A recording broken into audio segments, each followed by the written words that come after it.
حسبي ربي جل الله حسبي ربي جل الله সালামুন আলাইকুম রহমতুল্লাহ ওবরকাতুহ। আল্লাহ রহমান রহিমের নামের সঙ্গে আপনাদের সকলের মঙ্গল কামনা করে আপনাদের প্রিয় অনুষ্ঠান, সাপ্তাহিক অনুষ্ঠান মাসাইলি জিন্দেগি বাংলায় আমি রওশন আলী নাশাদ আপনাদের সকলকে স্বাগতম জানাই। বিনা কোনো ভূমিকায় সরাসরি অনুষ্ঠান শুরু করতে চাই, সুতরাং আসুন আপনাদের প্রশ্নের উত্তর কোরআন ও হাদিস ও আহলে বাইত আলাইহিমুসসালামের শিক্ষার আলোকে নেওয়ার জন্য আমাদের সকলের প্রিয়, জনপ্রিয় এবং জ্ঞানী আলিমেদিন জনাব মৌলানা শেখ সাবির রেজা সাহেব টেবলাকে স্বাগতম জানাই এবং অনুষ্ঠান শুরু করি। সালামুন আলাইকুম রহমতুল্লাহ ওবরকাত। মৌলানা সাহেব। ওয়ালাইকুম আসসালাম রহমতুল্লাহি ওয়াবারাকাতুহ। মৌলানা সাহেব, আশা করি আপনি আমাদের সকল ভাই বোনদের দোয়ায় ভালো আছেন এবং সুস্থ আছেন। আলহামদুলিল্লাহ, শুকরিল্লাহ। রওশন ভাই, আপনি কেমন আছেন? আলহামদুলিল্লাহ, আপনার দোয়া আছে, রব্বুল আলমীর মেহেরবানি এবং আমাদের ভাই বোনের দোয়ায় আমিও ভালো আছি। আলহামদুলিল্লাহ, শুকরিল্লাহ। তো প্রিয় দর্শকবৃন্দ, শ্রোতামণ্ডলী, আসুন অনুষ্ঠান শুরু করতে চাই। সর্বপ্রথম আপনাদের পাঠানো অডিও মেসেজ বা ভয়েসমেল প্লে করি, দেখি কোথা থেকে কে কি জানার ইচ্ছুক।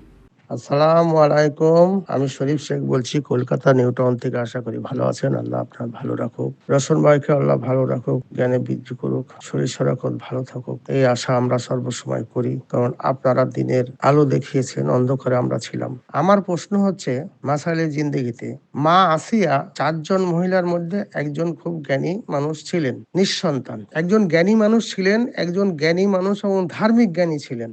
সেই মানুষের সঙ্গে ফেরাউনের যে বিয়ে হয়েছিল, কিভাবে হয়েছিল? ফেরাউনের আদর্শ তো আলাদা। কোনো মেয়ের যখন বিয়ে হয় তখন ছেলের যে আদর্শ নীতি তার উপরে হয়। তাহলে এই মাযহাবের মেয়ের বিয়ে যদি ওই মাযহাবের সঙ্গে হয়, তাহলে সেই মাযহাবের আদর্শের মধ্যে পড়ে। তো সেই সময় মা আসিয়ার বংশধররা কোন মাযহাবের মধ্যে ছিলেন?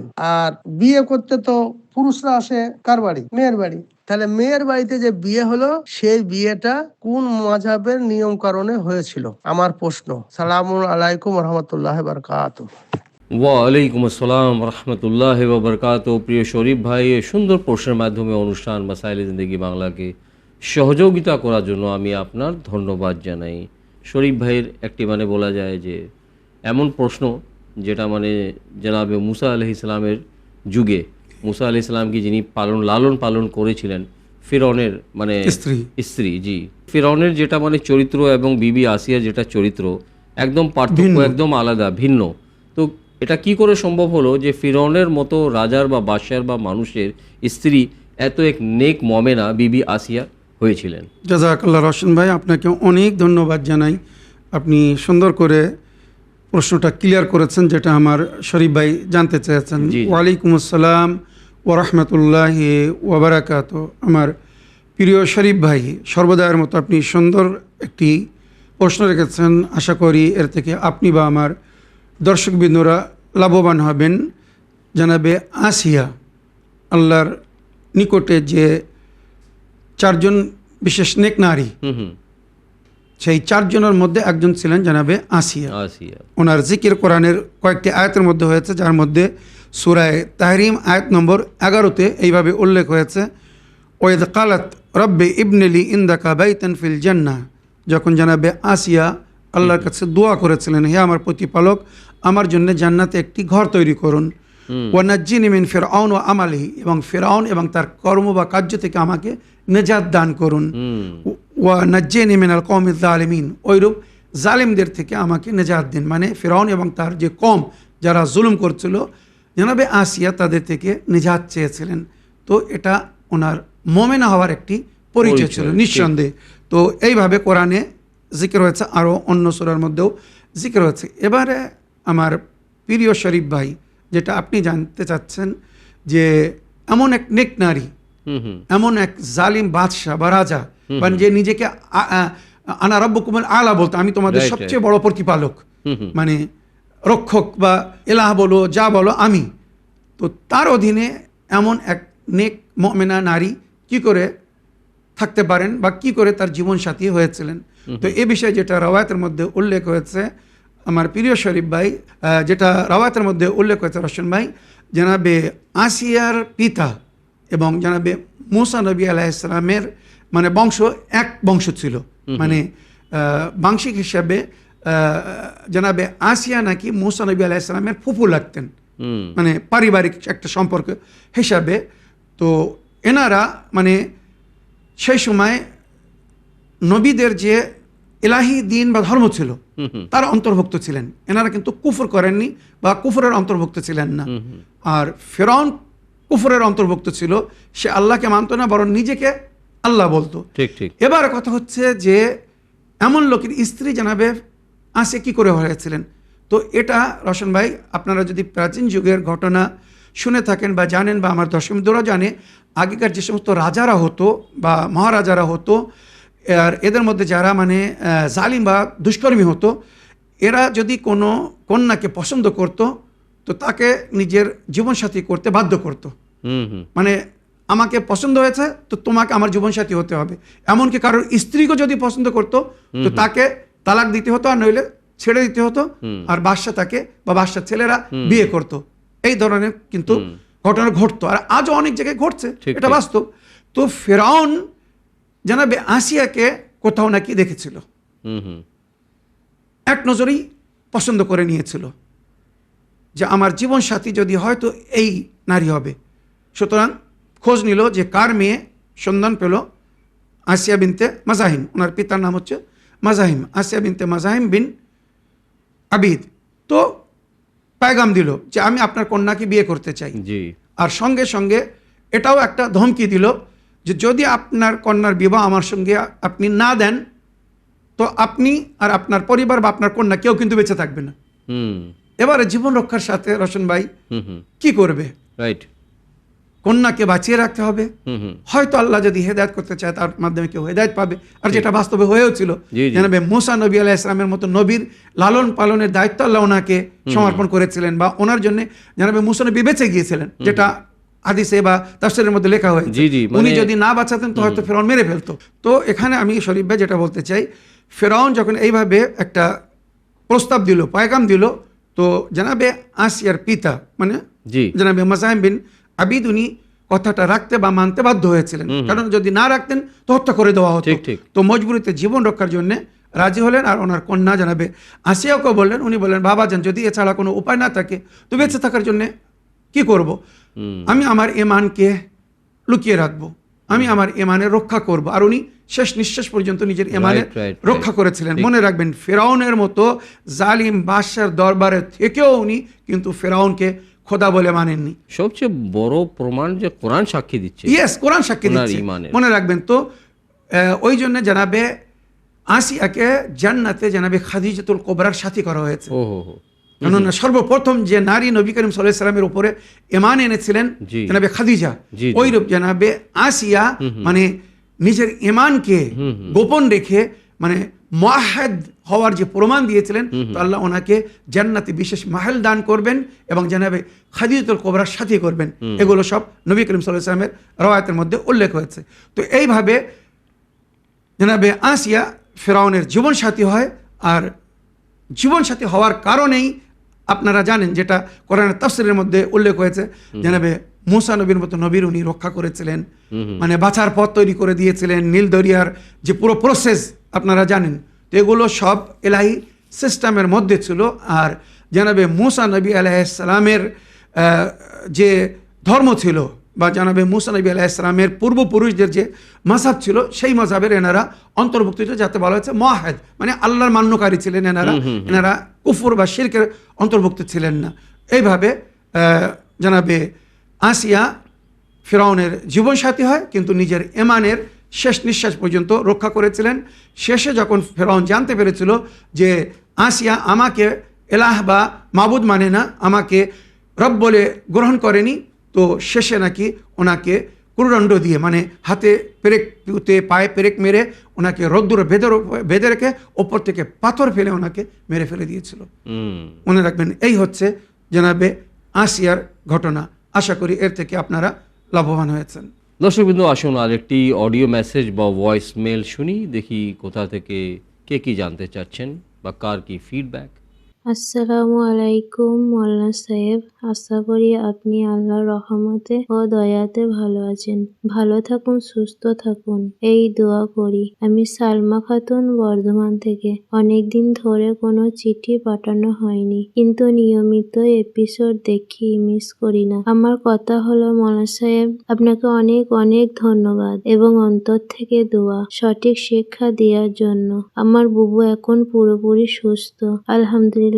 আল্লাহ দয়ায় এবং আপনার শিক্ষার উপর আমল করে এইভাবে আমাদেরকে সঠিক শিক্ষা দিতে থাকুন। আপনি ভালো থাকুন, সুস্থ থাকুন। আসসালামু আলাইকুম। ওয়ালাইকুম আসসালাম রহমতুল্লাহ ওবরকাত। প্রিয় আপা বা বোন, এই সুন্দর ফিডব্যাকের মাধ্যমে অনুষ্ঠান মাসাইল জিন্দেগি বাংলাকে সহযোগিতা করার জন্য আমি আপনার ধন্যবাদ জানাই।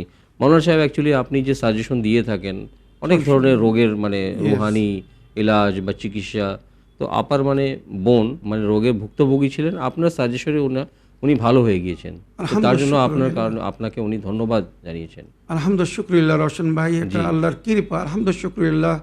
কখন কার কথার উপরে কার আমল করে কি লাভ হবে আল্লাহই জানে।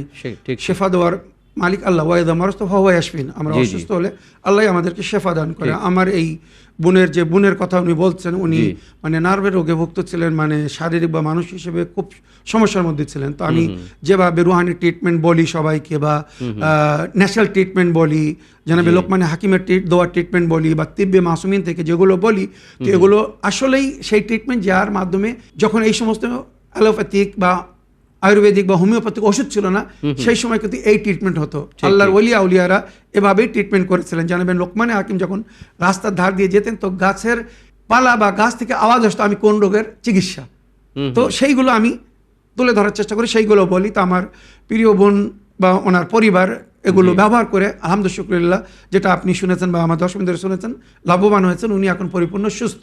তো আল্লাহর যত শুকর আদায় করবো কম। আল্লাহ আমাদেরকে তৌফিক দান করুন, আমরা যেন এলাহি সংবিধানকে ফলো করে বা ন্যাচারাল ট্রিটমেন্ট যেটা নবীর আহলে বায়াত আমাদেরকে দিয়েছেন, এগুলো যেন ব্যবহার করে এর থেকে লাভবান হতে পারি। মনে রাখবেন, আয়ুর্বেদিক, অ্যালোপ্যাথিক বা হোমিওপ্যাথিক ওষুধ চিকিৎসা হয়, ট্রিটমেন্ট হয়, অনেক রোগ থেকে মুক্তি পাওয়া যায়। কিন্তু রসম ভাই, আপনিও জানেন অনেক সময় এই সমস্ত ওষুধের সাইড ইফেক্টও হয়, মানে একটা জিনিস ভালো করে আবার অন্য একটা জিনিসের ক্ষতি করে। কিন্তু আমি যে চিকিৎসা বলি এর কিন্তু কোনো সাইড ইফেক্ট নেই, এটা ডাইরেক্ট এফেক্টিভ, মানে যদি লাভ হবে তো লাভ হবে, আর যদি লাভ না কোনো ক্ষতি করবেন। তা আমার প্রিয় বোন, আশা করি আপনারা এইভাবেই ফলো করবেন। আল্লাহ সকলকে সুস্থতা দান করুন। আমি আল্লাহর কাছে সকলের জন্য সুস্থতা ও মঙ্গল কামনা করি। আল্লাহ আপনার বোনকে চিরস্থায়ী সুস্থতা দান করুন, আমিন ইয়া রাব্বাল আলামিন।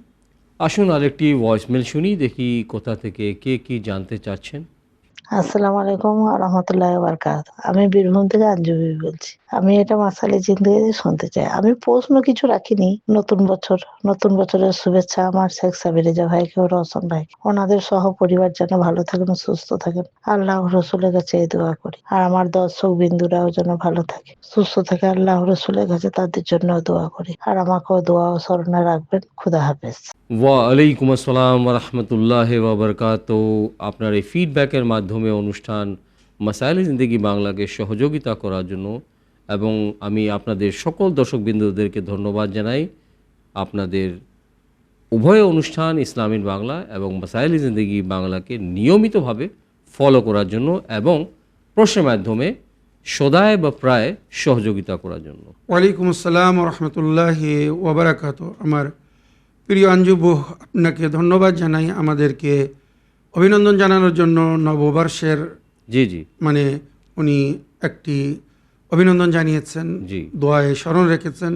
আমিও আপনার জন্য বা আপনার পরিবারের জন্য আল্লাহর কাছে মঙ্গল কামনা করি। ওইরূপ আমাদের সমস্ত দর্শকবৃন্দদের জন্যও আল্লাহর কাছে মঙ্গল কামনা করি। আল্লাহ রব্বুল আলামিন সারা বছর সবাইকে ভালো রাখুন, সুস্থ রাখুন, বালা মুসিবত থেকে রক্ষা করুন, সকলের মনোকামনা আশাকে পূরণ করুন। আমাদেরকে যেন এই বছরে হজ ও জিয়ারতে যাওয়ার তৌফিক দান করেন, আল্লাহর কাছে সেই কামনা করবো ইনশাআল্লাহ। দর্শকবৃন্দ, আসুন আরেকটি ভয়েসমেল শুনি। আসসালামু আলাইকুম, আমি নদিয়া জেলা থেকে রিজিয়া বিবি বলছি। মাসাইলে জিন্দেগিতে একটা প্রশ্ন রাখছি। হুজুর, আমার প্রশ্ন হলো, যারা পানি অপচয় করে, পানি বেশি অপচয় করে, তাদের আখিরাতে এই দুনিয়ায় কি সাজা কি শাস্তি হবে একটু বলবেন। আল্লাহুম্মা সাল্লি আলা মুহাম্মদ ওয়া আলা মুহাম্মদ। খুদা হাফেজ।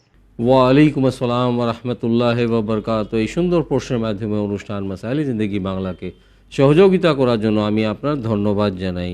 যে জেনারেশন বা যেই জেনারেশন পানি অপচয় করে, মানে আখিরাতে শাস্তি পাওয়াটা দূরের কথা, তার আগন্তুক মানে ওই জেনারেশনের যে আরও যে আসবে ভবিষ্যৎ জেনারেশন, সেইগুলো এখানে ভুক্তভোগী হবে। যে পানি মানে পানি পাওয়াই যাবে না, অপচয় তো দূরের কথা। ইয়েস, বর্তমান যে সায়েন্স এটাই প্রমাণ করছে, ক্লাইমেট আর এনভায়রনমেন্টের যেটা অবস্থা হয়েছে। ওয়ালাইকুম আসসালাম রহমতুল্লাহি ওয়া বারাকাতুহু। আমার প্রিয় বোন বা আপা রশন ভাই যেমন বললেন, পরকালের সাজা শাস্তি এগুলো তো রওয়ায়াতের মধ্যে উল্লেখ হয়েছে। এটা গুনাহে কাবিরা, পানি অপচয় করা গুনাহে কাবিরা, যে গুনার ক্ষমা নেই। এক এক ফোঁটা পানির হিসেব দিতে হবে, বিশেষ করে পানীয় পানি, মানে যে পানি পান করা হয়। Water is life. Yes, save water, save environment, save life, এমনিই লেখা থাকে না। জি, এক এক ফোঁটা পানির প্রয়োজন হচ্ছে। রশন ভাই, আমরা আফ্রিকার কিছু দেশে এখন যখন দেখি ইউটিউবের বিভিন্ন প্রোগ্রামে, কান্না আসে রশন ভাই, তারা এক এক ফোঁটা পানির জন্য তলপাচ্ছে, মানে ছুটে যাচ্ছে এদিক থেকে ওদিকে পানি। তো পানির মূল্য তাদের কাছে জিজ্ঞাসা করুন যাদের জীবনে পানির অভাব, যেটা রশন ভাই বললেন, বা বর্তমান এনভায়রনমেন্ট অফিস থেকে যেগুলো সার্কুলেশন দেওয়া হচ্ছে যে তোমরা পানি বাঁচাও, নইলে আগামী দিনে কিন্তু পানির জন্য তোমাদেরকে খুব কষ্ট ভোগ করতে হবে। আমরা যেখানে থাকি, যে এলাকায় থাকি, আমরা জানি। তো পানির এক এক ফোঁটা রক্ষা করুন, নিজের জন্য না, অন্যর জন্য, মানুষের জন্য না, পশু পাখির জন্য পানির খেয়াল রাখতে বলা হয়েছে।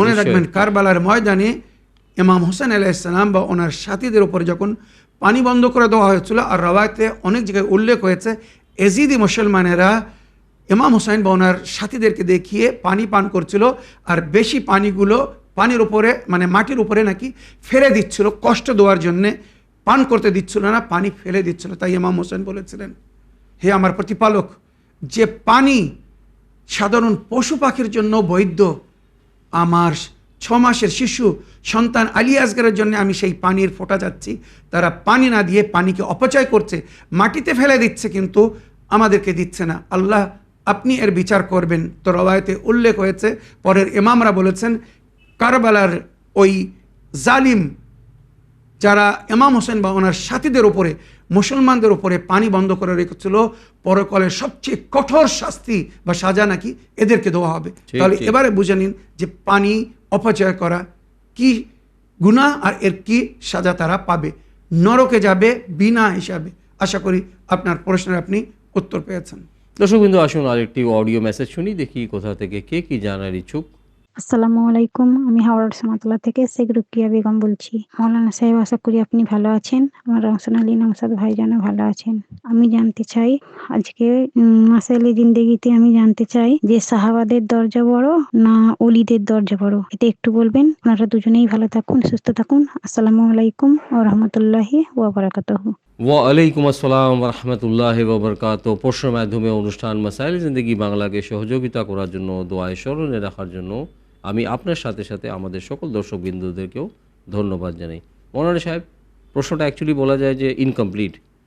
সাহাবাদের দরজা বেশি না ওয়ালিদের দরজা বেশি, না ইমামদের দরজা বেশি, না খলিফাদের দরজা বেশি? বাস্তব সুন্দর প্রশ্ন, আপনি সুন্দর করেছেন। ওয়ালাইকুম আসসালাম রহমতুল্লাহি ওয়া বারাকাতুহু। আমার প্রিয় বোন, আপনার প্রশ্নের সঙ্গে রশন ভাই যেটা অ্যাড করেছেন, এবারে আপনার প্রশ্ন কমপ্লিট হয়েছে, আর এবারে এর সঠিক উত্তর পাবেন। মনে রাখবেন, সাহাবায়ে কেরাম রিজওয়ানুল্লাহ আলাইহিম আজমাইন, ওনাদের দরজা বা ওনাদের সম্মান অনেক বেশি, অনেক অধিক সাধারণ ওলি আউলিয়াদের চেয়ে তো ওনাদের সম্মান বা মর্যাদা অনেক বেশি। তার কারণ হচ্ছে ওনারা সরাসরি নবীর সাথী ছিলেন। কিন্তু রশন ভাই, এই সম্মান, এই দরজা কিন্তু সব সাহাবাদের জন্য নয়। ঠিক ঠিক। যদি সবার জন্য হতো তাহলে সূরা মুনাফিকুন নাজিল হতো না। সূরা মুনাফিকুন কিন্তু রশন ভাই নন মুসলিমদের জন্য না। মুনাফিক জি মানে সিঙ্গুলার, মুনাফিকুন মানে প্লুরাল, বহুবচন। বহুবচন। তো আমরা যখন বলি মুনাফিক বা মুনাফিকুন, এটা মানে না ইহুদিকে বুঝায়, না খ্রিস্টানকে বুঝায়, না হিন্দুকে বুঝায়, না কোনো অন্য জাতিকে বুঝায়। এটা মুসলমান আর নবীর সাথীদের ভিতরে এই মুনাফিকুনদের উম্মত চিনতে পারেনি। আফসোস হচ্ছে এখানে। ঠিক রশন ভাই, সূরা তওবা আয়াত জি। নম্বর 101-এ আল্লাহ পরিষ্কার নিজে নবীকে বলছেন, হুম।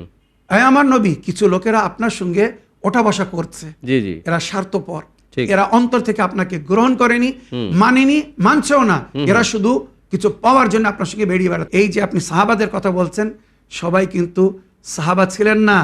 সহি বুখারী, সহি মুসলিমের রওয়ায়াত আল্লাহ ও রসুলকে সাক্ষী করে বলছে রশন ভাই, বহুবার সূত্র সময় আমি বলেছি, আপনিও জি, কোট জি। করেছেন, সূত্র দিয়েছেন, জি, জি। যে কিছু সাহাবাদেরকে ধরে জাহান্নামের দিকে ফেরেশতারা টেনে নিয়ে যাবে। ঠিক, ঠিক। তো তারা বলবে যে হে আল্লাহ, আমরা তোমার নবীর সাহাবী, এবং নবীও তাদেরকে দেখে বলবেন আল্লাহুম্মা হাউলা আসহাবি, হে আমার প্রতিপালক, এরা আমার সাহাবী। তখন আল্লাহ বলবেন নিজের নবীকে, আপনি জানেন না আপনি জানেন না যে আপনার পরে এরা কি করেছে। ঠিক, ঠিক। এরা নিজের পূর্বপুরুষদের দিকে ফিরে গিয়েছিল। কারা ছিল যাদের সম্পর্কে খোদা বলছে যে এরা আপনার পরে নিজের দিন ছেড়ে দিয়েছিল। আমাকে যতটুকু মনে পড়ছে, আমার মনে হয় ওয়াকিয়ে কিরতাসের সময়ও যে নবী করিম সাল্লাল্লাহু আলাইহি সাল্লাম বলেছিলেন যে আমি তোমাদের কিন্তু গ্যারান্টি নিতে পারছি না, কারণ আমার একটা সন্দেহ বা আশঙ্কা যে আমার পরে যে তোমরা কি করবে, এটার গ্যারান্টি নেই। ইয়েস, এগুলো সব রওয়ায়াতের মধ্যে উল্লেখ জি, জি, হয়েছে, জি, জি। কেননা নবী ওদের থেকে ভালো করে জানতেন, চিনতেন জি, জি। এরা কারা।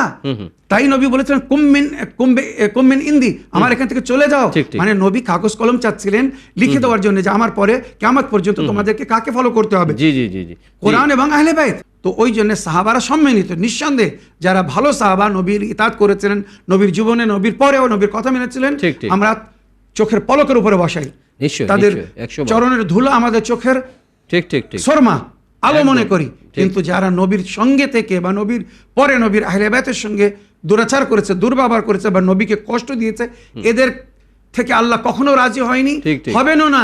এই কথাগুলো মনে রাখবেন, উম্মাদকে বোঝার দরকার যে এই যে মুনাফিকুন সূরা কাদের জন্য নাযিল হয়েছিল, বা সূরা তওবার 101 নম্বর আয়াত কাদের জন্য, যেদিন উম্মাত জেনে যাবে, এদের ভুল ভেঙে যাবে, এরা ভুল পথকে ছেড়ে সেই পথের পথিক হয়ে যাবে যে পথে নবী চলতে বলে গেছেন। এবং আশা করি তারা সেই আহলে বাইতের দামান ধরবে যে আহলে বাইতকে নবী নিজাতের তৈরি করেছেন আর কোরআন এবং আহলে বাইতকে ফলো করতে বলেছেন। তো মনে রাখবেন, সাহাবারা সম্মানিত, কিন্তু সব সাহাবারা না। আল্লাহর ওলিরা সম্মানিত, আল্লাহর ওলিদেরকে সুনজরে দেখতে বলা হয়েছে, তাদের সম্মান করতে বলা হয়েছে। কিন্তু কোন ওলিদের, যারা ওলিদের মধ্যে সেম ক্যাটাগরি আছে। জাযাকাল্লাহ, এখন বর্তমানে যারা ওলি হয়ে আছে বা যারা ওলি ছিলেন, আমি খুব দুঃখের সঙ্গে বলতে হচ্ছে, ক্লিয়ারলি বলছি, তারা যদি আল্লাহর ওলি হতো তো মাওলা আলী ছিলেন আসল ওলি, যার জিকির কোরআনে হয়েছে, ইন্নামা ওয়ালিয়ুকুমুল্লাহু ওয়া রাসূলুহু ওয়াল্লাযিনা আমানু লাযিনা ইয়াকুমুস সালাতা ওয়া ইউতুনা যাকাত ওয়া হুম রাকিউন। তোমাদের ওলি আল্লাহ ও তার রসুল এবং সেই ব্যক্তি যে নামাজের অবস্থায় মানে রুকুতে যাকাত প্রদান করেছেন। তো আসল ওলি মাওলা আলী, সেই মাওলা আলীকে ছেড়ে যদি কেউ অন্যদেরকে ফলো করে, আমরা তারও কি করে আল্লাহর ওলি বলতে ঠিক, পারি? ঠিক। মনে রাখবো, ওই ব্যক্তি কখনো আল্লাহর ওলি হতে পারে না যে মাওলা আলীর বিরুদ্ধে যাবে বা মাওলা আলীর শত্রুদেরকে আপন করে রাখবে। এটা ক্লিয়ার। বা মওলা আলীর বা আহলে বাইত আলাইহিমুস সালামের বিরুদ্ধে যাবে, ওটাই বলছি। ঠিক। তো এইভাবে, আর এর মধ্যে সর্ব উত্তম এবং সম্মানিত স্থান নবীর পরে যাদেরকে দান করা হয়েছে সেটা হচ্ছে নবীর আহলে বাইত। পরিষ্কার, ঠিক ঠিক নবী নিজের হাদিসে সাকলাইন। হাদিসে সাকলাইন, তাছাড়া আরো অনেক হাদিসের মধ্যে ঠিক, ঠিক। নবী বলেছেন যে আল্লাহর তরফ থেকে আমি তোমাদের হেদায়েতের জন্য এসেছি, আর আমার পরে কিয়ামত পর্যন্ত তোমাদের হেদায়েতের জন্য বা আল্লাহর দ্বীনের রক্ষার স্বার্থে বা আমার শরীয়তের বা ইসলামিক সংবিধানকে বাঁচানোর জন্য আল্লাহ যাদেরকে ইমাম করেছেন বা আমার প্রতিনিধি করেছেন, হযরত আলী, ইমামে হাসান, ইমামে হুসাইন, ইমামে জাইনুল আবিদিন, ইমামে মোহাম্মদ বাকির, ইমামে জাফর সাদিক আলাইহিস সালাম, ইমাম মুসা কাদিম আলাইহিস সালাম, ইমামে আলী রাযা আলাইহিস সালাম, ইমামে মোহাম্মদ তকি আলাইহিস সালাম, ইমাম আলী নকি আলাইহিস সালাম, ইমামে হাসান আলাইহিস সালাম এবং শেষ ইমাম ইমামে মেহদি। এনারা হচ্ছেন নবীর আহলে বাইত বা এনারাই হচ্ছেন হকিকি ওলি এবং আউলিয়া, যাদেরকে সমস্ত প্রকারের সম্মান দান করা হয়েছে জি, আর জি। যাদেরকে ফলো করতে বলা হয়েছে। এবং মানে আমাদের দর্শকবৃন্দদের জন্য একটি কথা অ্যাড করতে চাই যে এই আহলে বাইত আলাইহিমুস সালাম, ইনারা একদিকে ইমাম, অন্যদিকে খলিফা, আরেকদিকে ওয়ালি, সমস্ত আরেকদিকে গুণ এনাদের মধ্যে, জি জি সমস্ত গুণ, একমাত্র নবুয়ত ছাড়া জি সব এনাদের কাছে। সব এনাদের। জাযাকাল্লাহ রশন ভাই। তো আমার প্রিয় বোন, আশা করি আপনার প্রশ্নের আপনি উত্তর পেয়েছেন। দর্শক বিন্দু, আসুন আরেকটি ভয়েসমেল শুনি, দেখি কোথা থেকে কে কি জানতে চাচ্ছেন। আসসালামু আলাইকুম, আমি মনোয়ার হোসেন বলছিলাম। মৌলানা সাব্বির রেজা ভাইজান এবং আমার রওশন আলী ভাইজান দুজনে ভালো আছেন, সুস্থ আছেন। ভালো থাকবে, সুস্থ থাকবেন, দোয়া করি। আমি মশলা যদি বাংলায় প্রশ্ন রাখলাম যে গেল 9 রজব রাত্রিরে আমি একটা স্বপ্ন দেখি যে একটা বিষাক্ত খড়ির সাপ, ছোট বড় সাপটা, হ্যাঁ, আমাকে পায়ে কামড়ি করে ধরেছে, যে আমাকে হাঁটুর নিচে ওপরে জেঙ্গের দিকে কামড়ি ধরেছে। তা আমি লুঙ্গি পিঁধেছিলাম। তা আমার বাঁ দিকে আমার মানে বড় ছেলে ছিল এবং আমার ডান দিকে আমার বিবি ছিল। তাদেরকে আমি মানে ডাকছি যে আমাকে সাপে কামড়ি ধরেছে, তোমরা আমাকে ছাড়াও। তা ওরা কেউ আমার এই দিকে মানে নজর করছে না, ওরা নিজে কাজে ব্যস্ত রয়েছে, কেউ শুনতে পাচ্ছে না। তা আমি নিজে পেছন দিকে হাতটা নিয়ে আমি সাপটাকে টিপে ধরে ছাড়ানোর পর সাপটাকে ছুঁড়ে ফেলে দিয়ে আমি আবার ওদের জিজ্ঞাসা করছি যে আমি তাড়াতাড়ি আমি চিকিৎসার মানে দিকে যাওয়ার চেষ্টা করছি। হ্যাঁ, তারপর আমার ঘুম ভেঙে যায়। তখন ঘুম ভেঙে দিয়েছি রাত 3টে বাজছে। হ্যাঁ, পানি টানি খেয়ে খুব ভয় পেয়ে গেছিলাম। পানি টানি খেলাম, খাবার আবার শুয়েছি। শুয়ে যাওয়ার পর আবার সামনে দেখছি আপনার একটা বড় সাপ। হ্যাঁ, যে সে আমার ছেলে বিবি আমার শুয়ে আছি, সে কিন্তু আমাদের বিছানার মধ্যে ঢুকে যাওয়ার পর আমি সারাদিন সাপ বটে, আমি তাদের উঠে আবার সাপটাকে লাঠি করে ঠুকে মেরে দিই। আমার বিবি বলছে থাক, ওকে ফেলতে হবে না, কাল সকালে ফেলবে। তা সাপটাকে যেখানে মেরেছিলাম দেখছি সকালে সাপটা ওখানে আর নেই। হ্যাঁ, সাপটা অন্য জায়গায় রয়েছে। সাপটা দেখছি মাঝখানে লম্বা হয়ে ফেরে গিয়েছে। ফেরে যাওয়ার পর আমি সাপটাকে ধরতে যাই, মানে লাঠি করে নিয়ে ধরে ফেলে দেবো। সাপটা ছুটে এসে এত স্পিডে এসে যে আমার 2 ট্যাঙ্কের মাঝখানে দিকে চলে গেল এবং আমার বাঁ পায়ে সাপটা যে লম্বা হয়ে ফেরে গিয়েছিল, এক সাইড আমার বাঁ দিকে লাগলো, তার শরীরের মধ্যে যে রক্ত ছিল সেই রক্ত আমার পায়ে হালকা টাচ করলো। আমিও ভয় পেয়ে গেলাম যে কোনো বৃষ্টি মানে লেগে গেল কিনা। তা সাপটা এত স্পিডে বেরিয়ে গেল, তা সাপটা ধরতে পারছি না। তা বড় একটা মানে বিষাক্ত সাপ। তা এই স্বপ্নটা মানে কি হতে পারে এটা বলবেন? একই রাতে দেখলাম দুটো সাপ। হ্যাঁ, এবং এই সাপ এই ঘুম ভেঙে দেখি 4টে বাজছে, এটা আমার ফজর আজান হয় নাই, তার আগে এটাও দেখলাম। তা খুবই মানে কষ্টের মধ্যে ছিলাম ওই রাতটার আমি। তা প্লিজ আমাকে এই স্বপ্নের মানেটা বলবেন। আসসালামু আলাইকুম। ওয়ালাইকুম আসসালাম রহমতুল্লাহ ওবরকাত। প্রিয় ভাই, প্রশ্নের মাধ্যমে অনুষ্ঠান মাসাইলে জিন্দেগি বাংলাকে সহযোগিতা করার জন্য এবং আমাদের উভয়কে দোয়ায় স্মরণে রাখার জন্য আমি অন্তর থেকে আপনার ধন্যবাদ জানাই। ওয়ালাইকুম আসসালাম রহমতুল্লাহ ওবরাকাত। আমার প্রিয় ভাই, আপনি স্বপ্ন যদি সকালের আজানের আগে দেখে থাকেন তো ওই সময়ের স্বপ্ন সত্যগণ্য হয়। সুতরাং তার তাবির যদি আমি বলতে চাই তো রওয়ায়াতের মধ্যে বা ইমামে জাফর সাদিক আলাইহিস সালাম যে স্বপ্নের তাবির বলেছেন, স্বপ্নের মাধ্যমে যদি কেউ সাপ দেখে, ক্যাকড়া বিছে দেখে, বিষাক্ত পোকামাকড় দেখে, তো এগুলোর সংকেত হচ্ছে শত্রু পিছনে লেগে আছে বা শত্রুরা পিছন করছে। আপনি সতর্ক থাকবেন আর সাদকা দিতে থাকবেন, মনে রাখবেন। আর অনেক সময় যেটা আপনি আপনার বাড়িতে দেখেছেন, মানে আমার মানে বিছানায় এসে গেছে শত্রু, ঠিক তো এর একটা সংকেত, মানে এই শত্রু কিন্তু বাইরের শত্রু না, অনেক সময় আপনাদের আপনরা শত্রু হয়ে আসবে। খুব সতর্কতা থাকবেন। বা শত্রু আপন হয়ে আসবে, আপনার বাসায় আসবে, আপনার বাড়িতে আসবে, আর শত্রু নিজের কাজ করে যাবে। সুতরাং সতর্কতা অবলম্বন করুন, সাদকা দিন, আয়াতুল কুরসি আর মৌজাতাইন পড়ে নিজের উপরে দম করে রাত্রে শুবেন। ঘুমাতে যাওয়ার আগে আয়াতুল কুরসি পড়বেন, মৌজাতাইন পড়বেন, আর 21 বার বিসমিল্লাহির রহমানির রহিম পড়ে নিজের উপরে দম করে ঘুমাবেন। ইনশাআল্লাহ শত্রুর হাত থেকে মুক্তিতে থাকবেন। বা শত্রুর থেকে নিজাত পাওয়ার জন্য বিভিন্ন দোয়া আমি বহুবার বলেছি, ওগুলো উপয়োগ করুন, ব্যবহার করুন বা বিরত করুন। ইনশাআল্লাহ আল্লাহ রাব্বুল আলামিন দুশমন থেকে নাজাত দান করবেন। দর্শক বিন্দু, আসুন অনুষ্ঠানের শেষ অডিও মেসেজ শুনি, দেখি কোথা থেকে কে কি জানার ইচ্ছুক বা কার কি ফিডব্যাক।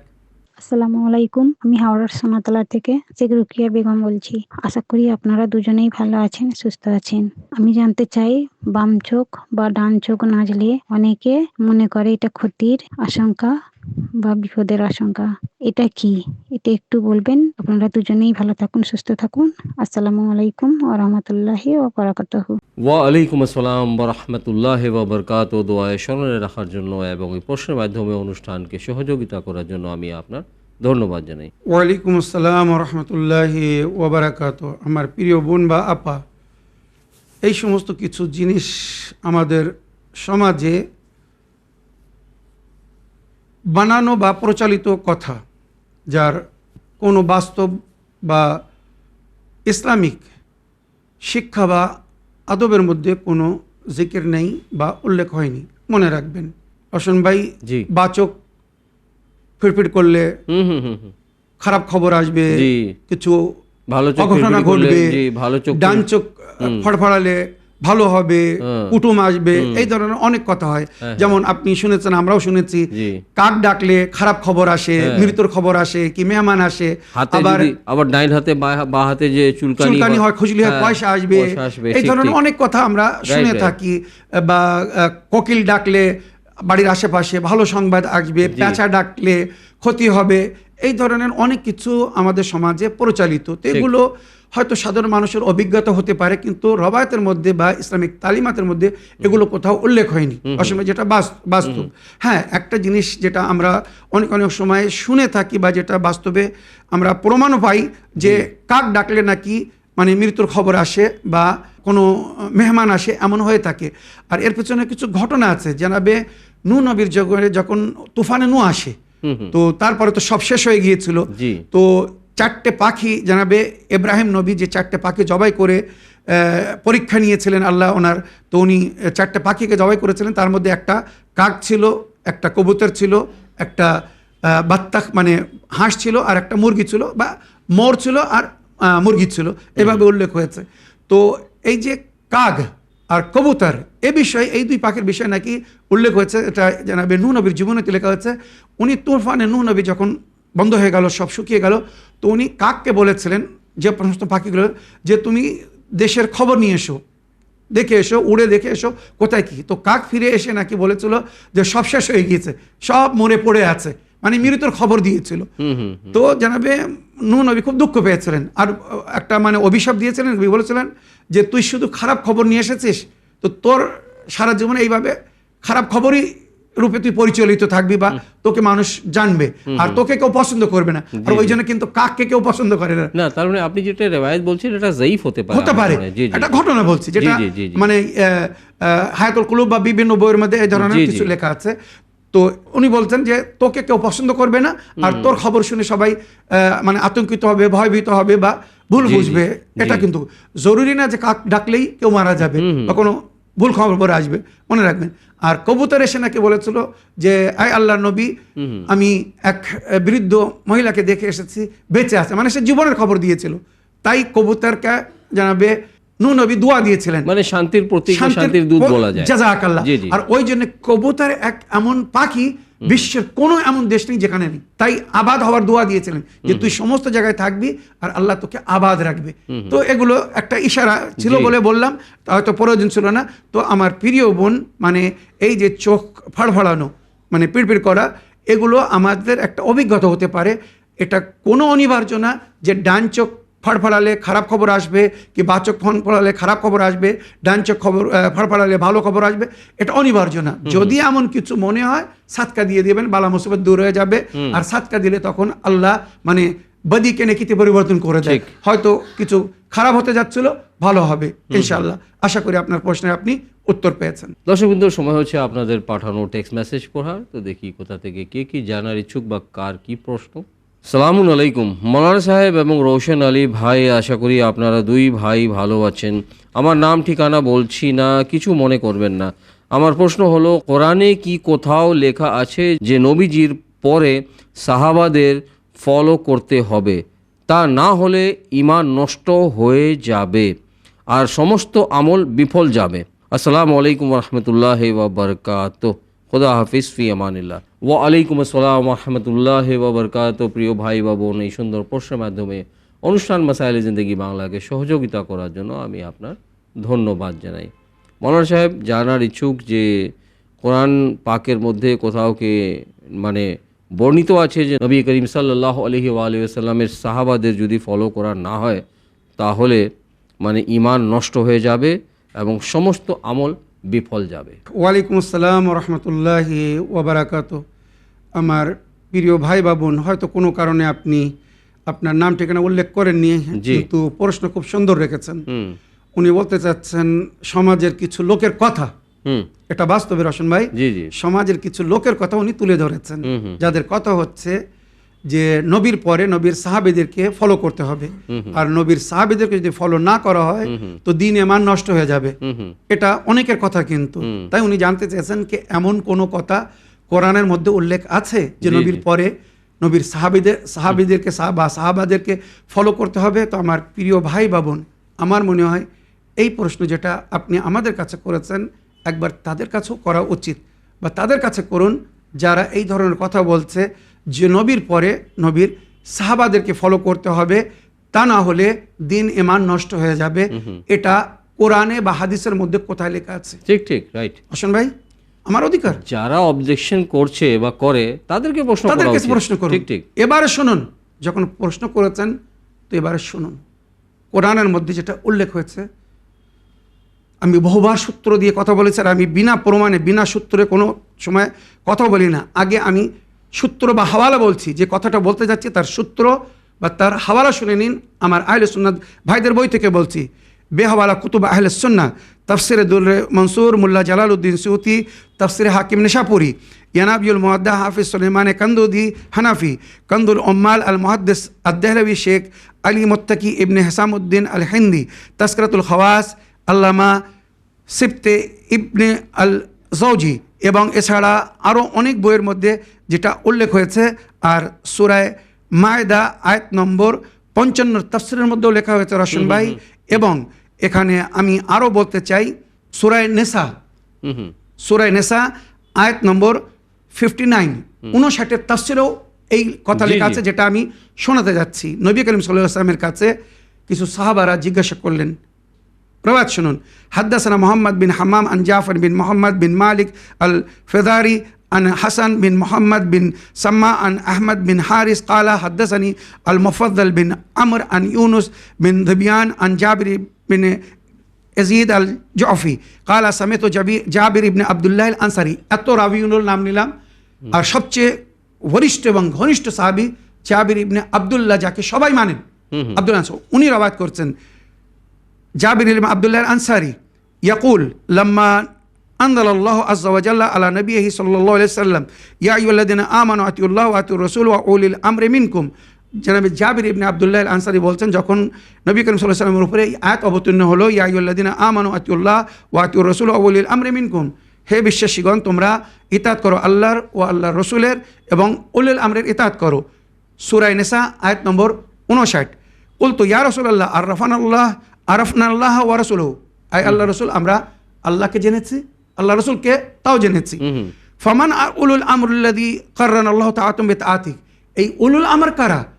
যাদের ইতাআতকে আল্লাহ আপনার ইতাআতের সঙ্গে সম্মিলিত রেখেছেন, মানে আপনার সঙ্গে সঙ্গে তাদের ইতাআত করতে হবে। এই উলুল আমর বলতে কে? সমস্ত সূত্র বললাম, রওয়ায়াত শুনুন।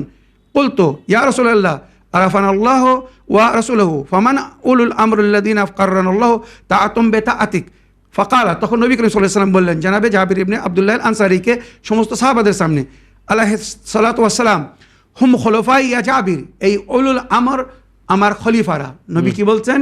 হুম খুলাফাই ইয়া জাবির ওয়া আইম্মাতুল মুসলিমিন মিন বাদি, এরা আমার পরে মুসলমানদের ইমাম হবেন।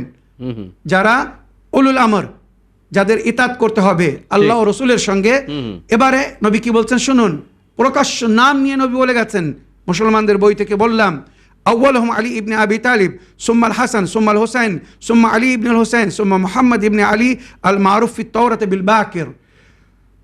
এইভাবে নবী নাম নিয়ে বললেন, সাতুদরিকুহু ইয়া জাবির ফায়দা লাকিতুহু ফাকরা লাহু মিন্নি আসসালাম, এই জাবির আমার পঞ্চম প্রতিনিধি ইমামে বাকের সঙ্গে তোমার সাক্ষাৎ হবে, যখন তুমি তার সঙ্গে সাক্ষাৎ করবে তাকে আমার সালাম পৌঁছে দিবেন।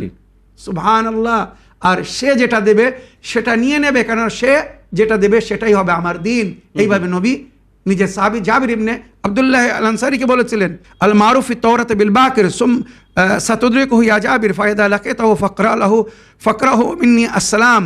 সুম্মা সাদিক জাফর ইবনে মুহাম্মদ, এরপরে ইমামে জাফর সাদিক আলাইহিস সালাম, সুম্মা মূসা ইবনে জাফর, সুম্মা আলী ইবনে মূসা, সুম্মা মুহাম্মদ ইবনে আলী, সুম্মা আলী ইবনে মুহাম্মদ, সুম্মা আল হাসান ইবনে আলী, সুম্মা সুম্মি ওয়া কুন্নিয়াতি। শেষ ইমামের নাম নিলেন না, কি বলতে? তারপরে সেই ব্যক্তি ইমাম হবে, মানে শেষ ইমাম যার নাম আমার নাম হবে, যার কুন্নিয়াত আমার কুন্নিয়াত হবে। সুম্মি ওয়া কুন্নিয়াতি হুজ্জাতুল্লাহ আরদে, আল্লাহ জমিনের উপর সে হুজ্জত হবে। ওয়া বাকিয়াতুহু আলা ইবাদে, আর আল্লাহ তাকে নিজের বান্দাদের জন্য বাকি রাখবেন, যার জিকির সূরা হুদের আয়াত নম্বর 80 মধ্যে হয়েছে, বাকিয়াতুল্লাহ খায়রুল লাকুম ইন কুনতুম মুমিনুন বলে। ইবনুল হাসান ইবনে আলী, মানে হাসান ইবনে আলী, মানে হাসান ইবনে আলীর সন্তান হবে শেষ ইমাম। এইভাবে প্রকাশ্য নবীর নাম নিয়ে বলে গেছেন যে নবীর পরে কারা ওনার খলিফা, ইমাম বা সাহাবা যাদের ইতাত করতে হবে, অনুসরণ করতে হবে। যালিকাল্লাযী ইয়াফতাহুল্লাহু তাআলা বিহিল মাশারিকাল আরদি ওয়া মাগারিবিহা আলা ইয়াদিহি। এই ইমাম মেহেদীর মাধ্যমে আল্লাহ মাশরিক থেকে মাগরিব মানে পূর্বাঞ্চল থেকে পশ্চিমাঞ্চল ফাতহ করবেন, মানে পুরো বিশ্বে উনি বিজয় লাভ করবেন। যাকাল্লাযী ইউগাইয়িবু আন শিয়াতিহি ওয়া আউলিয়াহি গায়বাতান লা ইউসাব্বিত ফিহা আলাল কওলি সাবিত বিইমামিহি ইমামাতিহি ইল্লা মান আমতাহানাল্লাহু কলবুল ঈমান। মনে রেখো জাবির, এই যে ইমামের গায়বাত হবে এটা এত লং ডিস্টেন্স হবে বা এত তুলানি হবে যে অনেকেই ইমান হারিয়ে ফেলবে। সেই সময় ইমানের উপরে শুধু তারা বাকি থাকবে, ইমামে মেহেদীকে তারাই ইমাম মানবে যাদের আল্লাহ অন্তরের পরীক্ষা নিয়ে নেবে বা যারা ইমানে পরিপূর্ণ হবে। মনে এইভাবে বলার পরে জানাবে রেসালাতে মাব জাবির ইবনে আব্দুল্লাহ আনসারী কি বললেন, ইন্নামা ওয়ালিয়ুকুমুল্লাহ ওয়া রাসূলুহু আল্লাযীনা আমানুল্লাযীনা ইউকিমুনাস সালাত ওয়া ইউতুনাজ যাকাত ওয়া হুম রাকিউন। মনে রেখো খোদা যাদেরকে তোমাদের অভিভাবক বানিয়েছে, তোমাদের ওলি ও মাওলা বানিয়েছে, যাদের ইতাতকে তোমাদের উপরে ফরজ করেছে, সে হচ্ছে আল্লাহ, আল্লাহর রসুল এবং সেই ব্যক্তি যে নামাজের রুকুর অবস্থায় যাকাত দিয়েছে। হোসেন ভাই, সমস্ত তাফসির আমার মনে হয় আমার নজরে কোনো এমন তাফসির নেই যে তাফসিরে বলা হয়নি যে ওই ব্যক্তি যিনি নামাজে রুকুর অবস্থায় যাকাত দিয়েছিলেন উনি ছিলেন মাওলা আলী আলাইহিস সালাম। ঠিক ঠিক, এনা ছাড়া কেউ কিন্তু এটা করে। সুতরাং এখান থেকে পরিষ্কার বোঝা গেল যে কোরআন আমাদেরকে বলছে, আল্লাহ আমাদেরকে বলছেন আল্লাহ রসুলের পরে যাদের ইতাত করতে হবে, যাদের কথা মেনে চলতে হবে, ওনারা হচ্ছেন ইমামরা। নবী যাদেরকে কিয়ামত পর্যন্ত নিজের উম্মতের অভিভাবক বানিয়ে গেছেন, মনে রাখবেন। আর নবীর হাদিস পরিষ্কার, নবী বলেছেন যে কথা তারা বলছে যে সাহাবাদেরকে যদি ফলো না করা হয় তো দিন ইমান নষ্ট হয়ে যাবে। নবীর হাদিস তুলে দেখুন, সূত্র লিখুন, পেয়ে যাবেন। নবী বলেছেন লা তুকবাল আমালুল উম্মাহ ইল্লা বিওয়ালায়াতুন আহলিল বাইত। আমার আহলে বাইতের ওয়ালায়াত ছাড়া আমার উম্মতের কোনো আমাল কবুল হবে না। মনে রাখবেন, ইমাম শাফি রাহমাতুল্লাহ আলাইহি বলেছেন ইয়া আলু বাইতি রাসূলুল্লাহ হুব্বুকুম ফরাদুম মিনাল্লাহি ফিল কুরআনি আনজালাহু কাফাকুম মিন আযীমিল ফাদলি আন্নাকুম মান লাম ইসাল্লি আলাইকুম ফালা সালাতা লাহু। আহলে বাইতের রাসূল, আপনাদের জিকির কোরআনে হয়েছে, আল্লাহর কিতাবে হয়েছে। আপনাদের ফজিলত সম্মানের জন্য যথেষ্ট যে আপনাদের জিকির কোরআনে হয়েছে। আর কেউ যদি নামাজে আপনাদের উপরে দরুদ পাঠ না করে তো তার নামাজ হবে না। আশা করি হেদায়েত পাওয়ার জন্যে, বুদ্ধিজীবীর জন্য এই যে কথাটা বললাম যথেষ্ট হবে। মৌলানা সাহেব, ধন্যবাদ জানাই যে সদায়ের মতো আজকেও আপনি সকলের প্রশ্নের উত্তর কোরআন ও হাদিস আহলে বাইত আলাইহিমুস সালামের আলোকে, শিক্ষার আলোকে, ইলমের আলোকে খুব সুন্দরভাবে দিয়েছেন। এবং আপনাকে রিকোয়েস্ট জানাই, সঙ্গে সঙ্গে আপনাকে আবেদন করছি আমাদের সকল দর্শকবৃন্দদের তরফ থেকে যে ইনশাআল্লাহ আপনি আবার আসবেন আগামী অনুষ্ঠানে, আগামী শুক্রবারে এসে এইভাবে সকলের প্রশ্নের উত্তর দেওয়ার জন্য চেষ্টা করবেন। অবশ্যই রওশন ভাই, আল্লাহ যদি হায়াত দান করেন, যেটা আমরা সবসময় আল্লাহর কাছে কামনা করছি বা আপনাদের কাছেও সবসময় অনুরোধ করে আমাদের দুই ভাইকে দোয়াতে স্মরণে রাখবেন এবং পুরো টিম চ্যানেল উইনের মানে সহযোগীদেরকেও স্মরণে রাখবেন, যাতে আমরা সুস্থ স্বাস্থ্য থেকে এইভাবে দিনের প্রচার করতে থাকি। সত্য দিন, হক দিন বা সঠিক পথের যে মানে প্রতিষ্ঠা করার চেষ্টা করছি। রওশন ভাই, নবীর আহলে বাইতের তালিমাত কিন্তু সবার কাছে এখনো পৌঁছায়নি, যার কারণে মানুষ এখনো অন্ধকারে আছে। তো আমরা চেষ্টা করছি অন্ধকারকে উজালায় পরিবর্তন করার, বা যারা অন্ধকারে আছে তাদের জীবনকে আলোকিত করার। তো আল্লাহ যদি তৌফিক দান করে অবশ্যই ইনশাআল্লাহ এই সেবা বা এই খেদমত জারি থাকবে। আপনারা দোয়ায় স্মরণে রাখবেন এবং নিজেদের মতামত, ফিডব্যাক বা প্রশ্নের মাধ্যমে এইভাবে আমাদের উভয় অনুষ্ঠান ইসলামিক বাংলা এবং মাসাইলে জিন্দেগি বাংলাকে সহযোগিতা করতে থাকবেন। তো প্রিয় দর্শকবৃন্দ, শ্রোতামণ্ডলী, অনুষ্ঠান শেষ করার জন্য আপনাদের সকলের কাছে অনুমতি চাই এবং আশা করি, অপেক্ষা করি, এক্সপেক্ট করি আপনাদের সকলের তরফ থেকে যে আপনারা এইভাবে আপনাদের প্রশ্নের মাধ্যমে উভয় অনুষ্ঠান ইসলামিক বাংলা এবং মাসাইলে জিন্দেগি বাংলাকে সহযোগিতা করতে থাকবেন এবং দেখতে থাকবেন আমাদের চ্যানেল উইন। আসসালামু আলাইকুম ওয়া রাহমাতুল্লাহি ওয়া বারাকাতুহু।